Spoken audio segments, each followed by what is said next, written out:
Cheguei.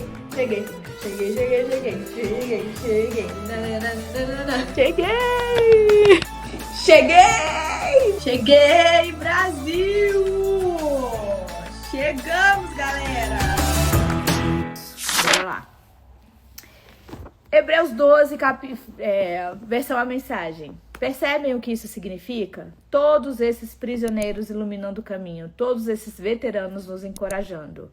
Que ele fala dos heróis da fé, tá? Capítulo 11 vai trazer os heróis da fé. E aí vai dizer no 12 que todos esses heróis nos estimulam, nos encorajam. Significa que o melhor a fazer é continuar. Ou seja, o que nós devemos fazer é continuar o que eles começaram. Tendo fé, né, para viver a nossa vida.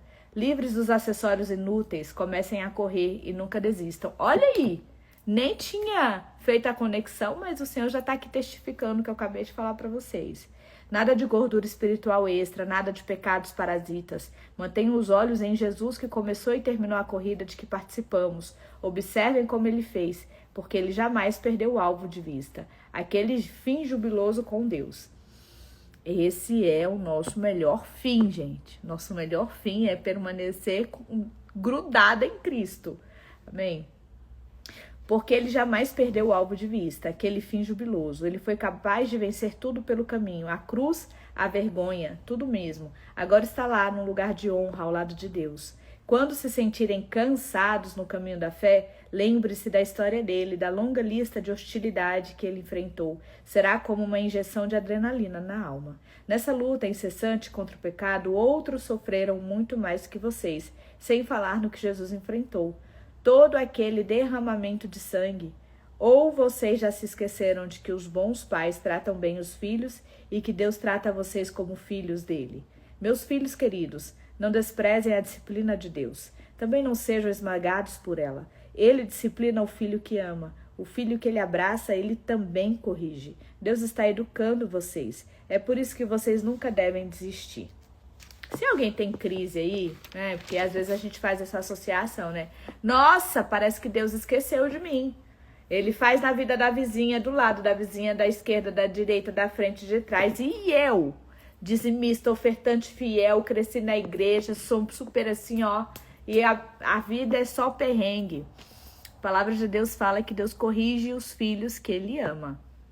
Então, se Deus está tratando de forma específica com você, tenha prazer, tenha alegria nisso. Isso quer dizer que ele está te disciplinando para que você dê frutos, e frutos bons, e frutos que permaneçam. Te acalma. Para de dar chilique igual uma criança mimada e começa enxugando a lágrima e falando, Deus, amém, glória a Deus, eu vou te obedecer. Se o Senhor está me esmagando é porque eu posso dar muito azeite, eu posso gerar muitos frutos. No tempo certo, tudo vai se acalmar. É assim que o Senhor espera que eu e você, como filhos, nos comportemos. Ele está tratando vocês como filhos queridos. Essa provação que vocês estão enfrentando, que você está enfrentando, não é um castigo, é um treinamento, a experiência normal dos filhos. Só pais irresponsáveis deixam os filhos por conta própria. Vocês gostariam que Deus fosse irresponsável? Se respeitamos nossos pais que educaram e não nos mimaram, por que não aceitar a disciplina de Deus para que possamos viver de verdade? Quando éramos crianças, nossos pais faziam o que para eles parecia o melhor, mas Deus está fazendo o que é melhor para nós. Está nos treinando para que possamos viver de acordo com o seu santo propósito. A disciplina nunca é divertida quando está sendo aplicada. É sempre dolorosa. No entanto, mais tarde, evidentemente, há uma bela recompensa, pois quem é treinado adequadamente se torna maduro no relacionamento com Deus. Não cruzem os braços, não fiquem parados. Preparem o caminho dos maratonistas para que ninguém tropece, caia ou pise em algum buraco e sofra uma contusão no tornozelo. Ajudem-se mutuamente e corram. Esforcem-se para que seja possível a convivência uns com os outros e com Deus. Senão, o máximo que vão conseguir é um vislumbre de Deus. Não permitam que ninguém despreze a generosidade dele. Não deixem que a erva daninha da amargura se espalhe. Uns poucos espinhos podem arruinar um jardim em pouco tempo. Cuidado com a síndrome de Esaú. Desprezar o dom permanentemente de Deus para satisfazer um apetite passageiro. Vocês sabem que Esaú mais tarde se arrependeu daquele ato impossível e tentou, ora com lágrimas, ora sem lágrimas, recuperar a bênção de Deus. Mas já era tarde demais. Eu estou em Hebreus 12, tá? Para quem está perguntando. Versículo 18. Diferentemente dos seus antepassados, vocês não foram até o Monte Sinai. Aquele fogo como que de vulcão, estrondo de terremoto para ouvir Deus falar. As palavras ensurdecedoras e a mensagem forte a ponto de balançar a alma os aterrorizaram e eles imploraram que parasse. Quando ouviram a frase, se um animal tocar a montanha deverá morrer, ficaram com medo até de se mexer. Até Moisés ficou assustado. Essa não é, de modo algum, a experiência de vocês. Vocês chegaram ao Monte Sião, a cidade onde Deus vivo reside. A Jerusalém invisível é habitada por multidões de anjos vestivos e cidadãos que creem. É a cidade onde Deus é o juiz e na qual seus julgamentos nos tornam justos. Vocês chegaram a Jesus, que apresentou uma nova aliança, um novo alvará concedido por Deus. Ele é o mediador desta aliança. A morte de Jesus não foi como a de Abel, um assassinato que clama por vingança. Em vez disso, tornou-se uma proclamação da graça. Portanto, não tapem os ouvidos para essas palavras tão agradáveis. Se os que ignoraram as advertências terrenas não escaparam, o que nos acontecerá se virarmos as costas para as advertências do céu? A voz do céu, de Deus, naquela ocasião, sacudiu a terra até os fundamentos. Desta vez, ele foi bem claro, vai sacudir os céus também. Um último abalo muito violento e devastador, de cima para baixo. A expressão um último abalo significa uma limpeza completa, que elimina todo o lixo religioso e histórico e traz à tona a essência inabalável e limpa, sem mistura alguma. Viram o que conseguimos? Um reino inabalável. Conseguem entender como devemos ser gratos? Não apenas agradecidos, mas em atitude de adoração profunda e reverentes na presença de Deus. Pois Deus não é um espectador diferente. Ele está ativamente limpando a casa, queimando tudo que precisa ser queimado, e não vai desistir até que toda a sujeira desapareça. O próprio Deus é o fogo. A gente usa a simbólica dos temperamentos, né? Inclusive é um dos meios em que eu ensino, o meu método é pela simbólica. E simbolicamente o fogo é associado ao temperamento colérico. E o colérico ele tem esse lugar, né, de trazer a gente para a realidade, de trazer com firmeza, com força, de bora, para de chorar, deixa de ser mole, vamos. E aqui está dizendo que o próprio Deus é o fogo. Depois a gente vai ver uma associação com a simbólica da água, também que vai fazer uma associação com a Trindade, né? Deus Pai, Deus Filho, Deus Espírito Santo. Então, em tudo que Deus cria, ele deixa o DNA dele. A simbólica está por trás de tudo. E é a ciência da simbólica que valida o estudo dos temperamentos, que é uma filosofia, né? Os temperamentos é um estudo filosófico. E quando eu leio isso aqui na Bíblia, eu falo, meu Deus, como o Senhor é generoso.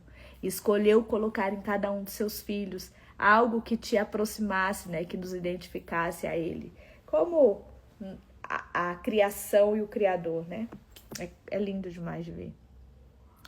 13, capítulo 13. Estejam bens uns com os outros, unidos pelo amor, sempre prontos para oferecer uma refeição ou uma pousada se alguém precisar. Pois alguns recebem anjos em casa sem o saber. Tratem os prisioneiros como se estivessem presos com eles. Cuidem das vítimas de abuso como se o que aconteceu com elas tivesse acontecido com vocês. Aqui está na prática o que é ser empático. Empático, simpático e antipático. Vocês já ouviram alguma explicação acerca disso? Tem a mesma etimologia, né? Pático quer dizer movimento. Então, quando eu falo movimento, da antipatia é um antimovimento, ou seja, eu estou me movimentando contra esta pessoa, então eu me tornei uma pessoa antipática a você, então eu me movimento contra, eu não vou ao seu encontro, eu vou de encontro, ou seja, eu vou contra você, é o termo utilizado para explicar uma pessoa antipática. Empatia é esse movimento para dentro. Eu me movimento para entender o que você sente. Eu me movimento para entender como você está por dentro. E aqui ele vai falar exatamente isso, que nós precisamos sentir o abuso de uma pessoa como se esse abuso fosse em nós. né? Uma pessoa que passou por um abuso, uma pessoa que está presa, uma pessoa que está em situação de dificuldade, a empatia, este movimento em torno desta pessoa, para dentro dela. Então, uma pessoa empática, ela tem essa habilidade de sentir a dor do outro como se dele fosse, mas não como eu, Fernanda, sou. A minha empatia, ela só pode funcionar quando eu saio de quem eu sou para estar na sua pele. Então, não é a Fernanda fleumática de 41 anos, que tem toda uma experiência, uma vivência de vida, é para além da Fernanda. Então, eu olho para a Sandra me conta, me narra uma história, e eu, com a minha empatia, sou capaz de tirar a Fernanda de jogo para tentar, como Sandra, entender o que ela está vivendo, como ela está se sentindo. É esta empatia que está descrita aqui em Hebreus 13. Não essa empatia que a gente, ai, tadinha, né? Tem que entender como ela tá, tem que entender como ela se sente. Isso é muito superficial e é, portanto, tão raro a gente ver um movimento de empatia. Já a simpatia é um movimento com. Então, eu estou simpática a você. Então, eu fico ali, né? Em movimento para você, mas não sentindo como você é. Não me tirando do centro, sabe? Não sei se deu para entender, porque isso assim, é mais ou menos 1 hora para tentar explicar de forma mais detalhada. Cuidem das vítimas de abuso, honrem o casamento e mantenham a pureza sexual entre o marido e a mulher. Deus não aprova o sexo casual ilícito. Solteiros do meu Brasil, Deus não aprova um sexo casual ilícito. Solteiras, solteiros que me escutam, Deus não aprova o sexo casual ilícito. O sexo tem uma finalidade, é para o casamento, é tornar uma só carne. É prazeroso dentro do casamento, fora do casamento é um pecado, tá? E aí tô falando também para aqueles que estão vivendo em adultério, se conserte, se corrija, corra enquanto é tempo, para de ficar brincando de negociar. Deus está vendo, mas ninguém sabe, mas Deus sabe.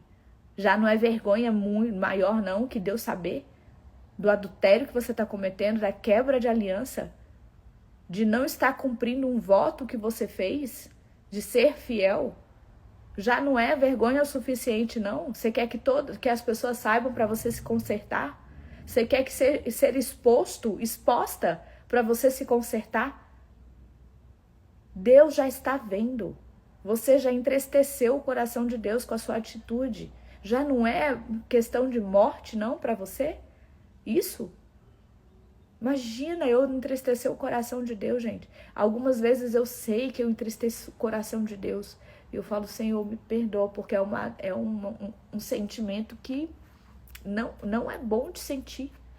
Porque uma pessoa que ela está em adultério, ela já rompeu com temor a Deus.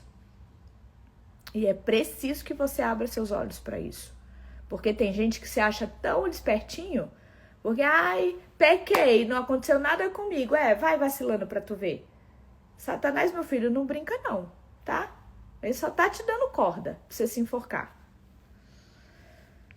E você que é solteiro e solteira, vigia. Não fiquem obcecados por adquirir bens materiais, estejam satisfeitos com o que já possuem. Outra é difícil também, né, gente? A gente se satisfazer com o que a gente já tem. A gente quer sempre mais uma bolsinha, quer sempre mais um brinquinho, quer sempre mais um lookinho. A gente tem um carro normal que é um carro elétrico, é um elétrico que é um híbrido. É assim. É trem difícil isso aqui, viu? Aff, meu Deus do céu. O Senhor tem que ter muita misericórdia da gente, né?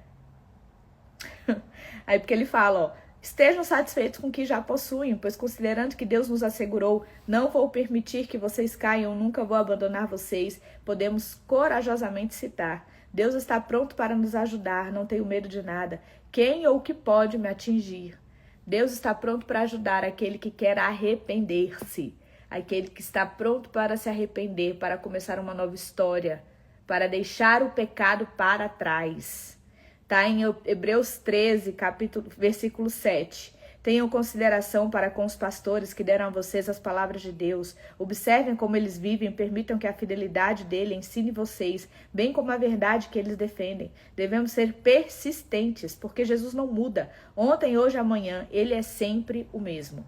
Não sejam enganados. Se especularem demais, podem acabar afastando dele. A graça de Cristo é o único fundamento adequado à vida. Produtos com o nome de Cristo não fazem muito pelos que o compram.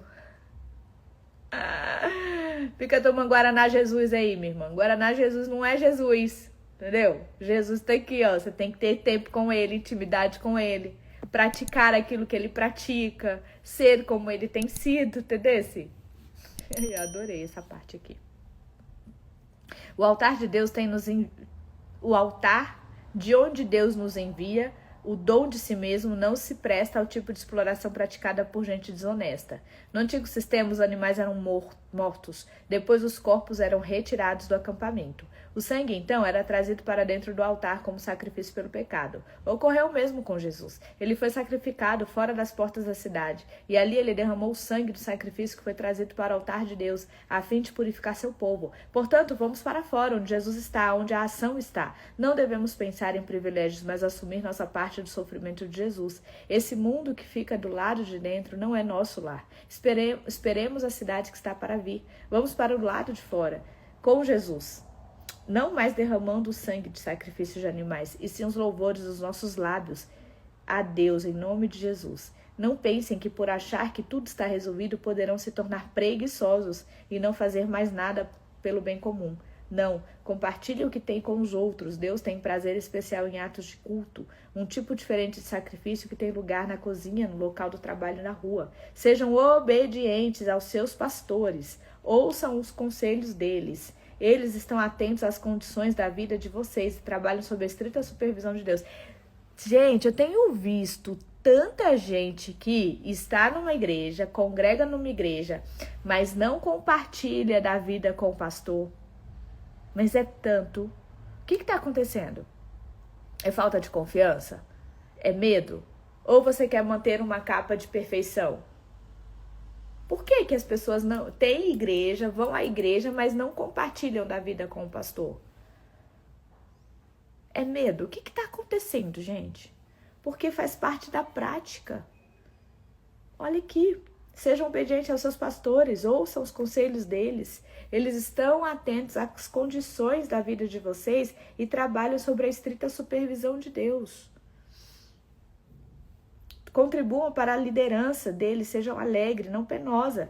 Por que tornar as coisas mais difíceis? Orem por nós, não temos dúvida quanto ao que fazemos ou por que fazemos, mas é um trabalho difícil. Precisamos das suas orações. Ore pelo seu pastor. Tudo o que queremos é viver bem na presença de Deus. Orem para que possamos nos reunir em breve. Que Deus, que reúne todas as coisas e torna todas as coisas completas, que estabeleceu a marca permanente do sacrifício de Jesus, o sacrifício de sangue que selou a aliança eterna, que trouxe de volta Jesus no nosso grande pastor, levantado e vivo entre os mortos, que agora reúna vocês e os presenteie, com tudo de que precisam para agradá-lo. Que Deus faça de nós aquilo que dê mais prazer a Ele por meio do sacrifício de Cristo, o Messias. Toda glória seja dada a Cristo, para sempre e eternamente. Amém, amém e amém. Amigos, por favor, levem muito a sério o que eu escrevi a vocês. Escrevi da maneira mais resumida que pude, portanto, há muita coisa que não falei. Vocês vão gostar de saber que Timóteo saiu da prisão. Se ele vier logo, vou com ele visitar vocês. Transmitam uma palavra de saudação aos seus pastores e a todas as congregações. Todos aqui na Itália enviam lembranças. A graça seja com cada um de vocês. Esse finalzinho assim lembra muito as cartas de Paulo, né? Mas eu estava dizendo que esse livro é um livro que não há um consenso de quem seja o autor. O livro de Hebreus. Tiago, 1, 2, 3, 5 capítulos em Tiago. Mas eu tô na agonia, gente. Não vou conseguir ler muito com vocês, tá? Porque senão já matava ele hoje. Matava-se, né? Já encerrava o livro de Tiago. Mas essa semana a gente acaba o Novo Testamento. Se Deus quiser. A Bíblia é essa, gente. É a mensagem. Editora Vida. Mas você consegue baixar o aplicativo, consegue comprar de outras editoras. Tiago 1. Eu, Tiago, escravo de Deus e do Senhor Jesus, escrevo às 12 tribos espalhadas que aguardam a vinda do reino. Saudações. Amigos, quando lutas e aflições os atingirem em cheio, saibam que isso é um presente especial. Não sei, acho que Deus está falando com alguém, né, gente? Porque não é possível. A gente só tá falando, oh, seja feliz na luta, seja feliz na tribulação, fique feliz, fique contente. Amigos, quando lutas e aflições os atingirem em cheio, saibam que isso é um presente especial. Vocês verão como a fé será fortalecida e como terão forças para continuar até o fim. Por isso, não desista facilmente. Essa perseverança ajudará a amadurecer e a desenvolver plenamente o caráter de vocês. Se vocês não souberem lidar com a situação por falta de sabedoria, orem ao Pai. É com muita alegria que Ele os ajudará. Vocês serão atendidos e não serão ignorados quando pedirem ajuda. Luta nos leva para mais perto de Cristo. É assim que deve ser. Se você for, né, uma pessoa ensinável, de coração ensinável, querer um amadurecimento.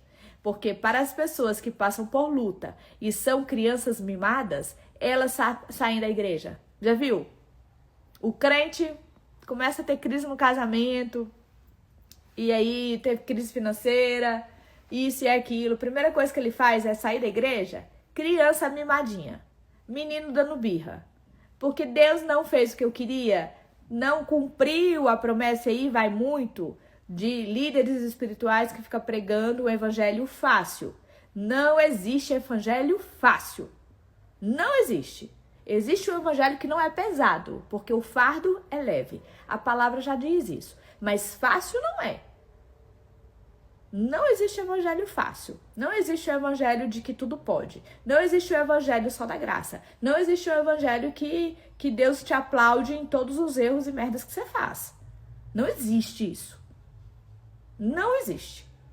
Mas aí, às vezes, a pessoa tá ouvindo esse evangelho fácil, que não exige nada em troca. Vem como tu estás e fica do jeito que você é mesmo. Não. Você vai vir mentindo, vai vir adulterando, vai vir roubando, vai vir caluniando, vai vir fofocando, vai vir do jeito que você tá. Mas você não pode ficar do jeito que você tá. Porque você tem que parecer com Cristo.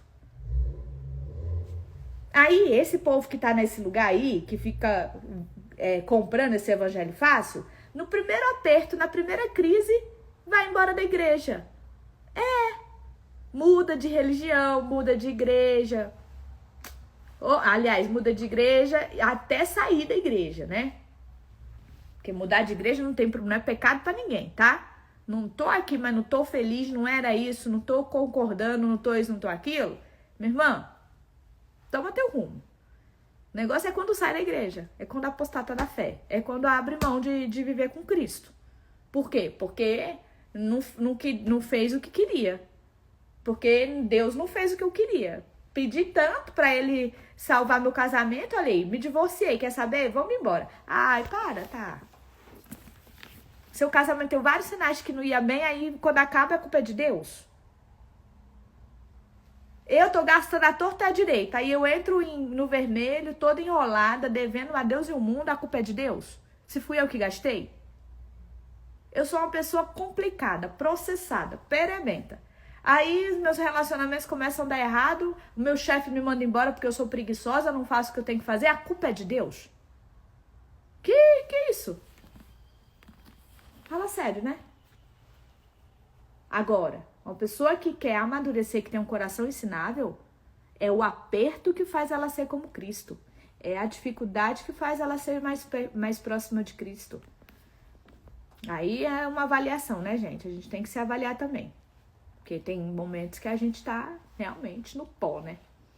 E é nesse lugar do pó que a gente tem que estar ajoelhada no altar de Cristo. Se vocês não souberem lidar com a situação por falta de sabedoria, orem ao Pai. Tenham toda a coragem ao pedir e acreditem de verdade, sem pedir 2 vezes, sem pensar 2 vezes. Os que duvidam quando oram são como as ondas do mar, levadas pelo vento. Não pensem que essa gente conseguirá receber alguma coisa do Senhor, pois nunca tomam uma atitude e sempre duvidam de tudo. Dúvida te deixa paralisada. Dúvida coloca no nosso coração a paralisia. Será que? E se? Ah, meu Deus! A gente começa nessas várias argumentos e contra-argumentos, quando Deus falou assim, minha filha, vai, eu tô contigo. Né? A gente começa, mas e se? Tá na palavra? Testificou, minha irmã? Se lança. Não tem o que dar errado. Estamos em Tiago 9. Tiago 1:9, desculpa. Quando os que estão numa pior melhorarem de vida, podem comemorar. E quando os ricos de nariz empinado perderem tudo e tiverem de viver na pior, comemorem também. As riquezas têm vida curta, como a flor do campo. Não dá para contar com ela. Ei, só para entender, tá? Tiago não tá mandando a gente comemorar quando o que estava rico fica pobre, não. Tá dizendo o seguinte, se você tem muito dinheiro, comemore. Se tem pouco dinheiro, comemore. O dinheiro não é o que define a sua alegria. Ok? Quem define a sua alegria é Jesus.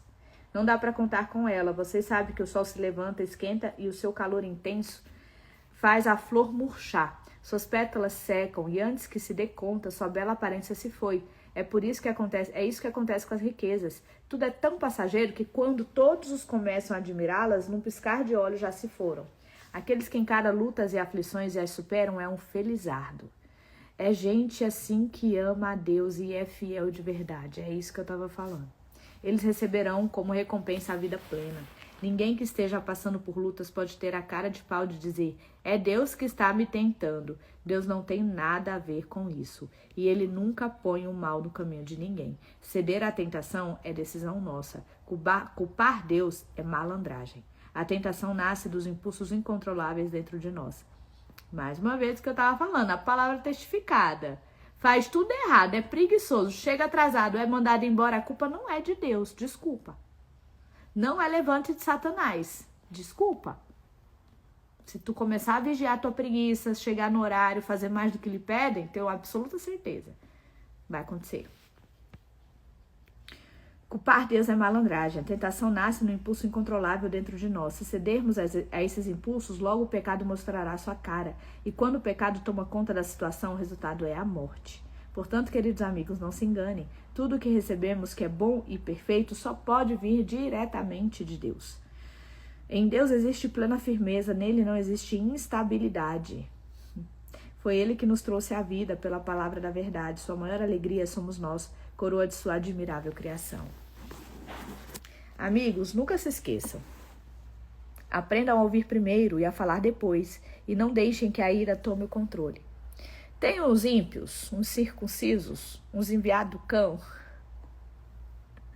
que quando me escutam falar sobre o temperamento colérico, que precisa se vigiar para não dar opinião para quem não pediu, ai, porque que saudade de ouvir a palavra sendo pregada.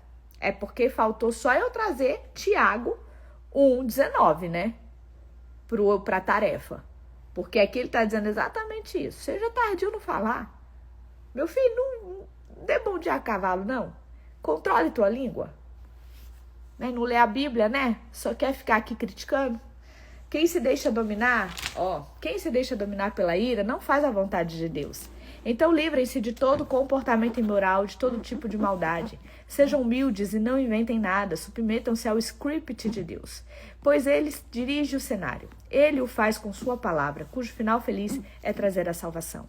Não se enganem fingindo-se de ouvintes, quando na verdade deixam a palavra entrar por um ouvido e sair pelo outro. Coerência é tudo.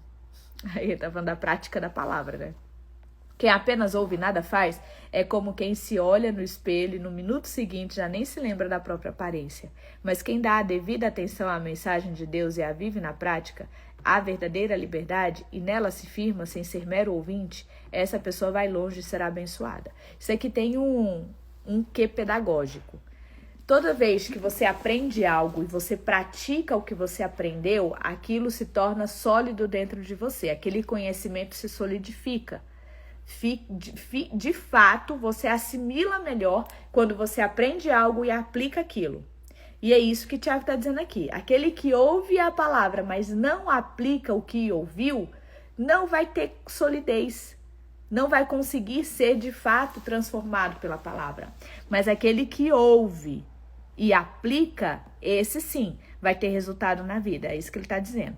Qualquer um que considere religioso e fala demais está se enganando. Esse tipo de religião é mera conversa fiada. Religião de verdade que agrada a Deus, o Pai, é esta: cuidem dos necessitados e desamparados que sofrem e não entrem no esquema de corrupção do mundo sem Deus. 2. Meus amigos, não deixem que a opinião dos outros interfira na maneira de viver a fé gloriosa no Senhor. Se um homem vestido com roupas de grife entra na igreja, vocês dizem: sente-se aqui, meu prezado, este é o melhor lugar. Mas quando entra uma pessoa pobre vestida com roupas velhas, vocês a ignoram e dizem: é melhor sentar ali no fundo? Então vocês estão discriminando uma pessoa aceita por Deus e reprovando que são juízes que não merecem confiança. A tal de julgar o livro pela capa e fazer discriminação de pessoas dentro da igreja, né, gente? Quem nunca? Escutem, vocês não sabem que Deus não é como nós? Ele escolhe gente desprezada pelo mundo. Glória a Deus por isso, né, gente? Imagina o que seria de mim. Porque eu fui muito desprezada. Eu fui aquela pessoa que ninguém dava nada. Fleumáticos, levantem a mão. Gente, quase ninguém dá alguma coisa pro fleumático. Porque o fleumático é aquela coisa meio sonsa, né? Não fala nada, não se posiciona, só balança a cabeça, deixa as pessoas escolherem as coisas pra ele. E eu fui essa pessoa. Ih, Fernanda, vai dar nada não. Não, deixa ela pra lá, depois a gente resolve com ela. Sempre fui essa pessoa. Tanto é que quando o Senhor começou a me usar, nem eu acredito. Gente, até hoje eu fico assim: gente, Deus tem certeza que sou eu mesmo que tu quer usar? Porque Deus é especialista, Ele gosta, Ele escolhe pessoas desprezadas. Então, glória a Deus, minha irmã, glória a Deus que você tem esse lugar de ser desprezada pelo mundo, porque Deus está te escolhendo, amém? Deus está te escolhendo, aleluia. O reino foi prometido a todos que amam a Deus. Como podem menosprezar esses mesmos cidadãos? Não são os grandes e poderosos que exploram vocês nos tribunais? Não são eles que difamam nosso novo nome de batismo? Cristão? Vocês devem cumprir o princípio maior das Escrituras. Ame o próximo como você se ama. Ame o próximo como você mesmo se ama. Mas quando ficam bajulando pessoas ditas importantes, quebram esse princípio. Vocês não podem escolher o que querem cumprir na lei de Deus e ignorar o restante. O mesmo Deus que disse, não adulterarás, também disse, não matarás. Se alguém não adultera, mas mata, acha que uma coisa cancela a outra? Não, quem mata é assassino e ponto final. Falem e ajam como quem espera ser julgado pela lei que liberta, porque se vocês se recusam a agir com bondade, não devem esperar tratamento gentil? A misericórdia que é gentil sempre vence o julgamento que é severo. Amigos, vocês acham que chegarão a algum lugar apenas ouvindo, sem partirem para a prática? Tem que dar fruto, viu, fi? Tem que ter comportamento de cristão. Não dá para só falar que é crente, não, e postar foto na igreja. No dia a dia tem que mostrar. Tem que mostrar de onde você veio. Por exemplo, se você encontra um velho amigo desempregado em situação difícil vendo suas lutas, você diz, meu amigo, Deus o ajude, seja abençoado. Depois vai embora sem nem lhe oferecer nada. Aonde isso leva? Não é óbvio que falar de Deus sem atitude coerente não tem o mínimo sentido? Já posso até ouvir uma de vocês concordando. Parece bom, você toma conta da fé, eu cuido das obras. Vamos devagar. Vocês não podem mostrar obras separadas da fé, assim como não posso mostrar minha fé separada das obras. Fé e obras, obras e fé encaixam-se perfeitamente uma com a outra. Eu os escuto dizer que acreditam no único Deus, mas vocês ficam de braços cruzados como se tivessem feito algo maravilhoso. Ótimo, até os demônios fazem isso. Usem a cabeça, separar fé e obra é afastar-se da vida, é um caminho de morte. Abraão, nosso pai na fé, não fez a obra que Deus queria. Quando levou seu filho Isaque ao altar do sacrifício, não é óbvio que fé e obras são inseparáveis? Não está claro que a fé se expressa nas obras e que as obras são as obras da fé? Vejam esta frase das Escrituras. Abraão acreditou em Deus e foi declarado justo. Acreditar é uma ação. É como no futebol, acreditar na jogada. Foi essa fé em ação que fez Abraão ser chamado amigo de Deus. Não é evidente que a pessoa é justa aos olhos de Deus, não por causa de uma fé morta, mas pela fé que resulta em obras? Outro exemplo é Raabe, a prostituta de Jericó. O que contou no caso dela? Não foi esconder os espiões de Deus ajudando-os a escapar? Não foi acreditar aliado? Não foi acreditar aliado a fazer? Quando o corpo é separado do espírito, temos um cadáver. Tentem separar a fé das obras. O resultado será o mesmo, apenas um cadáver. Minha filha. Amor é que são obras, né? Dizem. Não se apressem em querer ensinar, meus amigos. Ensinar é muita responsabilidade.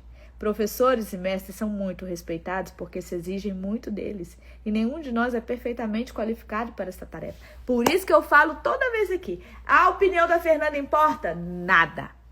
Pode jogar fora. Rasga a opinião da Fernanda. Não vale de nada. A opinião da Fernanda não vale de nada. O que vale é o que está escrito na palavra. Aí ele está dizendo assim, ó, cuidado, você não pode querer ser o que vai ensinar, né, o professor, o mestre, com muita pressa. Porque se exige muito de quem está nestes lugares. Se exige muito de pastor, de padre, exige muito de líderes espirituais, exige muito daquele, né, que carrega um título. Por quê? Porque se você carrega um título, você tem que se comportar com absoluta certeza como uma referência naquilo que você disse que você é. Não é verdade? Então ele fala, não se apresse. Essa tarefa exige perfeita qualificação. Erramos quase toda vez que abrimos a boca. Não é verdade, gente? Oh, meu Deus do céu. Se você achar alguém que não falha ao abrir a boca, está aí uma pessoa perfeita, com total controle da vida. Se é você, eu quero ser sua amiga. Por quê? Porque a gente fica parecido com as pessoas que a gente convive. Então, se você é essa pessoa que freia a sua língua, que controla a sua vida, eu quero ser sua amiga, viu? Me manda um direct. O freio na boca do cavalo comanda o cavalo inteiro. Como o pequeno leme de um grande navio, o capitão consegue contornar a tormenta. Uma simples palavra pode parecer nada, mas é capaz de construir ou destruir quase tudo. Basta uma faísca para incendiar uma floresta inteira. Uma palavra descuidada ou indevida pode fazer o mesmo. Com nossas palavras podemos arruinar o mundo, criar confusões sem fim, jogar lama. Peraí, onde é que eu fui? Com nossas palavras podemos arruinar o mundo, criar confusões sem fim, jogar lama na reputação dos outros, encher o mundo inteiro de fumaça. Uma fumaça que vem das profundezas do inferno. Não é de se assustar? Podemos domar uma onça, mas não podemos domar a língua. Ninguém nunca fez isso. A língua é veneno de cobra, uma assassina cruel. Com a língua bendizemos a Deus, nosso Pai. Com a mesma língua amaldiçoamos homens e mulheres feitos à imagem de Deus. Palavrões, maldições, elogios e bênçãos saem da mesma boca. Amigos, assim não dá. Já viram uma fonte dar água pura num dia e água imprópria no outro? Um pé de manga produz maracujá. Uma laranjeira. Peraí, deixa eu arrumar aqui, gente, senão o áudio fica ruim. Pronto. Uma laranjeira pode dar banana? É claro que não dá para tirar um copo de água pura de uma poça de lama. Negócio da língua, né, gente? O problema dos relacionamentos está na palavra. Fulana falou, fulana deixou de dizer. Tudo isso é o negócio da nossa língua. Quer ser considerado sábio? Quer ter reputação de quem entende? Esse é o caminho. Aprenda a viver, escute a sabedoria, viva com humildade. O que conta é como você vive, não o que você fala. Como você vive, quais são suas atitudes, quais são seus resultados. Ambição de espírito não é sabedoria. Sair dizendo que é sábio não é sabedoria. Torcer a verdade para parecer sábio não é sabedoria. Está longe da verdadeira sabedoria. É pura malandragem, é diabólico. Lembre-se, sempre que tentarem parecer melhores que os outros ou se aproveitar dos outros, tudo dará errado e todos terminarão pulando na garganta do outro. Vixe. A verdadeira sabedoria que vem de Deus começa com uma vida santa e é vista no relacionamento com o próximo. É cheia de gentileza, bom senso, misericórdia e é pra lá de abençoada. Não muda com o tempo instável e não tem duas caras. Essa sabedoria se confirma na vida comunitária. Você pode ter uma comunidade saudável, sólida, bem-sucedida, que Deus aprova somente se trabalhar duro para fortalecer os relacionamentos, tratando todos com dignidade e honra. E eu vou terminar aqui porque preciso fazer uma reflexão breve. Nossa comunidade, a nossa primeira comunidade é família, viu, minha gente? Tem gente que é um amorzinho fora de casa, mas dentro de casa ninguém suporta. Por isso que na maioria das vezes as pessoas não seguem a sua fé, porque elas não veem frutos em você. Então mas é muito sábio que nós olhemos para nós mesmos. É muito sábio que a gente se autoavalie, se autoexamine. É muito sábio que eu entenda se realmente eu tenho sido para a minha comunidade, né, meu ciclo familiar, uma pessoa como Cristo, gentil, de bom senso, misericordiosa, abençoadora, que freia a língua, que não sai machucando as pessoas falando aquilo que eu não pensei para falar, que de fato tem uma fé que se transmite em obras. A nossa primeira comunidade é a nossa casa, é a nossa família.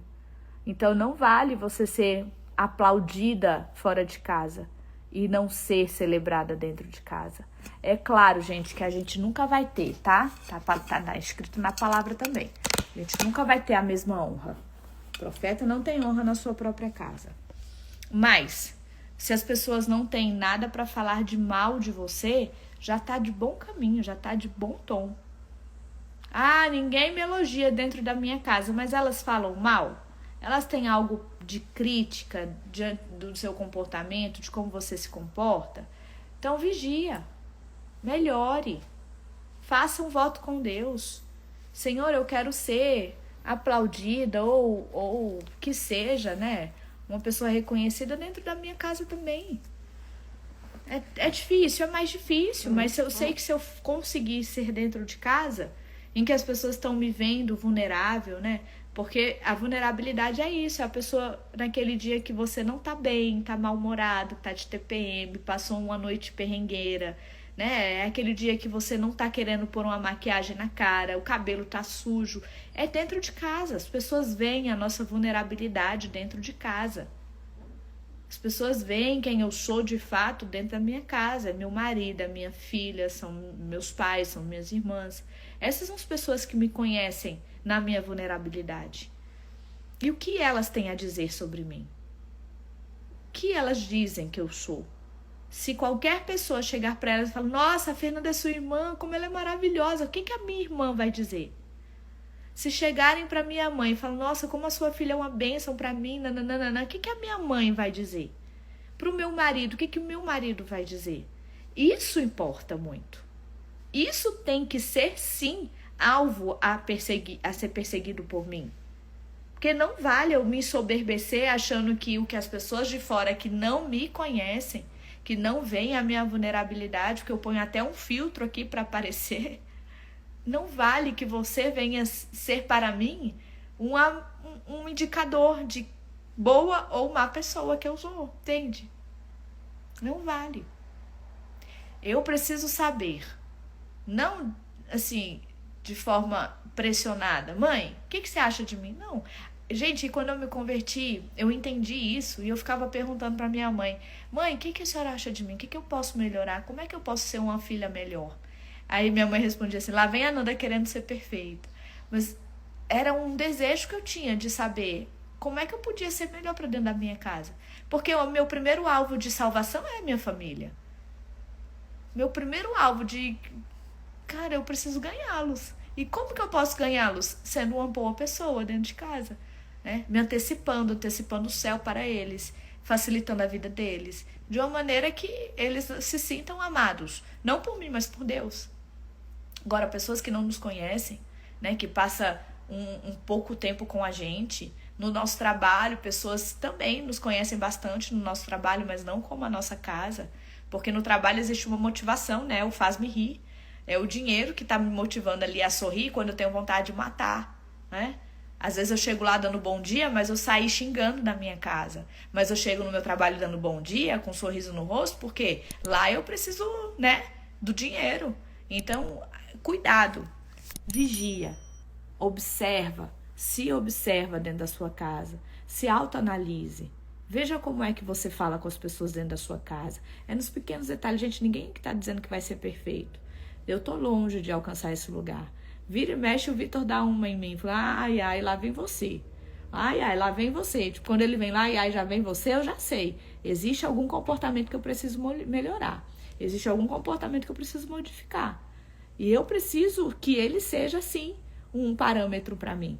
Porque se eu desconsidero 100%, quem é que vai ser meu indicador de pessoa que eu preciso ser na minha intimidade, né? Então, cuidado. Cuidado para você não ficar se ensoberbecendo com aplausos lá fora e dentro de casa você ser uma pessoa insuportável. Que as pessoas não conseguem nem tolerar. Que as pessoas não conseguem nem ter a alegria de te ter por perto.